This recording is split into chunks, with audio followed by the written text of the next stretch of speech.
Hello everyone, my name is Anshul Tripathi, and today, luckily, I got a chance to be a part of this energetic team of Ashok Kumar, Anuradha Saxena, and Anshul Sharma. We all are students of ABS IT Institute of Technology and gathered here to discuss on the topic cybercrime and security. First of all, let us discuss about what we are going to cover in this presentation. The number one thing which I am going to tell you is what is cybercrime and why it is the most debatable topic nowadays. Then we will discuss about some cases which took place in history related to cybercrime so we can figure out the evolvement of cybercrime. Then I will discuss about the three categories in which cybercrimes are placed. Then Ashok will tell you about the types of cybercrime and some safety tips for cybercrime. And he will also give you some important information about preventive measures. Further, Anuradha will take lead and will discuss all these topics. And Anshul Sharma will sum up things with an important message. So now, let us come to the topic, what is cybercrime? Cybercrime is a crime that involves a computer and a network. It is also known as computer oriented crime. Today, in this modern world, computer is the most important tool which people can use to increase their knowledge or getting information. Internet is shaping our ideas to a very broad extent, but every coin has two faces. With these emerging technologies, cybercrime is also evolving very fast day by day. Cybercrime can be defined as a crime in which a computer is the object of crime. Here are some examples: hacking, phishing, and spamming. Or it is used as a tool to commit an offense. Examples are child pornography and hate crimes.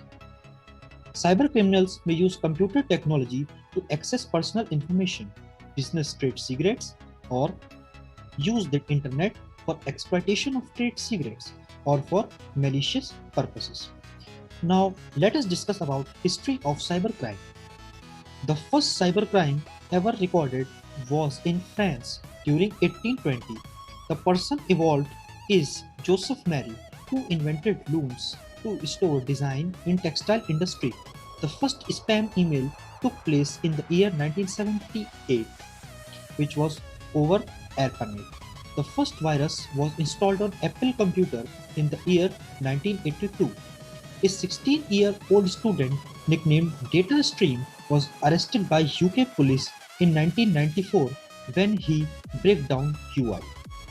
India is the number one country for generating spams, but India is the most targeted country after US and UK in phishing attacks. Now we are heading towards the categories of cybercrime. Cybercrime can be categorized into three categories. First is against person, second is against property, and third is against government. Let us now discuss all the types one by one in detail. First category is cybercrimes against person. Crimes that happen in the cyberspace against people are categorized in this category. Examples are child pornography, cyber stalking, carding, cyber defamation, etc. Second category is cyber crimes against property. Cyber crimes against property includes computer vandalism, IPR violations, cyber squatting, typo squatting, trespass, DDoS attacks, virus attacks, intellectual property theft, etc. And the third category is cyber crimes against government. Cyber crimes such as cyber terrorism, cyber warfare, possessing of unauthorized information, hacking into confidential military data are some of the real dangers that government face these days. Now, Ashok will tell you about the types of cybercrime. Ashok, please. Thank you, Anshul. Nice to talk. Now, my show. My topic is types of cybercrime. First is cyber extortion. Second is cryptojacking. Third is identity thief. Fourth is credit card fraud. Fifth is software piracy. Sixth is abject escape. Seventh is phishing. Eighth is malware. You all know very well about these topics. It is used for cybercrime. First is the cyber extortion.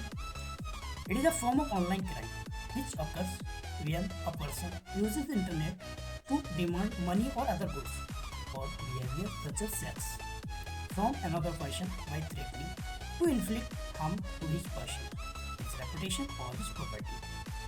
Now, next point is cryptojacking. Cryptojacking, it is an emerging form of malware that hides on your device and steals its computing resource in order to mine for valuable online currencies like Bitcoin. Next is identity theft. Identity theft is the act of person obtaining information illegally about someone else. Thieves try to find such as information as full name, maiden name, address, date of birth, social security number, password, email, credit card number, etc. Now, third point is credit card fraud, an attack that occurs when hackers secretly gain access of retailer system to get the credit card and banking information of their customers, and after that, attackers use their credit card to purchase something of high value. You all know about very well in cybercrime, cracker and hacker. Cracker who crack the password of like a Facebook ID, and hackers is the user fee mostly 18 over 20 over per day doing work on computer is extent level hackers, computer knowledge worker. Now, third part, software piracy, an attack that involves the unlawful copying, distribution, and use of software programs with the intention of commercial or personal use. Trademark violation, copyright infringements, and patent violation are often associated with this type of cybercrime. Now, next point is exit scheme. The dark web has given rise to the digital version of old crime known as exit scam. Dark web administer divert virtual currency held in marketplace into their own accounts. Now, next point is phishing. The fraudulent practice of sending emails purporting to be from reputable companies in order to induce individuals to reveal personal information such as password and credit card numbers. Now, next point is malware. Malware is a program or file that is harmful to a computer virus, Trojan horse, and spyware. These malicious programs can perform a variety of different functions such as stealing, deleting sensitive data, encrypting or monitoring users' activity. Some safety tips for cybercrime. Uses antivirus software. Next is insert firewall. Next is uninstall unnecessary software. Next, maintain backup. Next, check up security settings. Now, never give your full name or dash to strangers. Now, learn more about internet privacy. Avoid clicking on unnecessary advertisement. Now, at last, keep your system updated for latest security button. That's my topic over. Now, most welcome is Anuradha. Please come and present your views. Thank you, Ashok, for telling me about the safety of security. Now I will tell you about the cyber security. Cyber security refers to the set of rules and regulations which are used for protecting the network, data and program from the malicious attack. The core functionality of the cyber security includes to protect the system and data from the various cyber threats or cyber security. Cyber security is the particles of protecting system, program and tech network of various types of network attacks. There are various forms of cyber threats such as malwares, malicious applications, phishing and exploit scripts. These types of cyber security attacks are usually aimed at accessing, destroying and altering the sensitive data of users. Now I will tell you about what are the advantages of cyber security. The most important point is that it provides protection against bombs, viruses, spywares and other unwanted programs.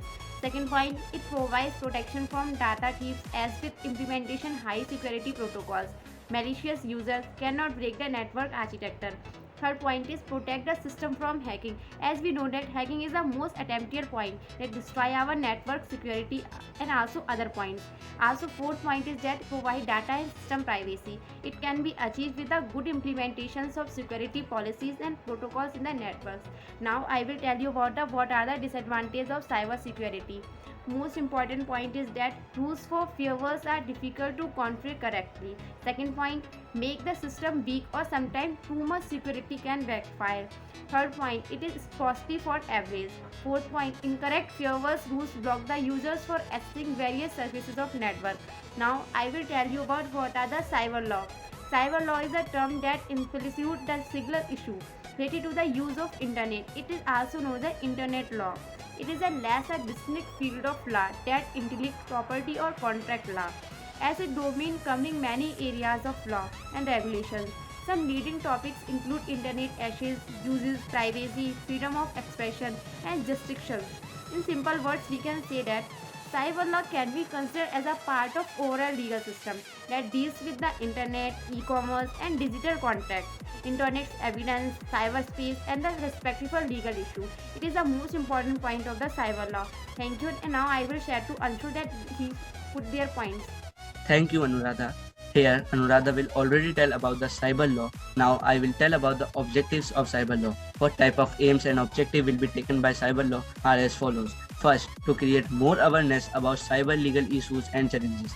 People will more aware about that issues and challenges. What type of challenges will be taken by cyber law, you have much know. Second, to provide advice, inputs as also guidance to people on their day-to-day legal issues concerning the use of cyber spaces.